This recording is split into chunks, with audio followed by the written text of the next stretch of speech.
everybody.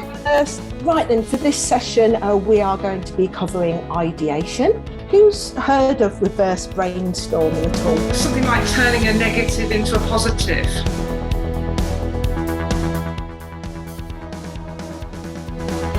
Some of these squiggles are looking a bit random, aren't they?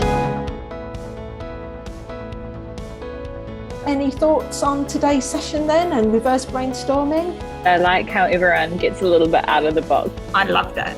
I just found it so easy to use and so much fun. Guys, thank you so much for today's session. I enjoyed it. I had fun as always. Take good care of yourselves and I'll see you real soon. Thank you. Great session. Thanks. Bye.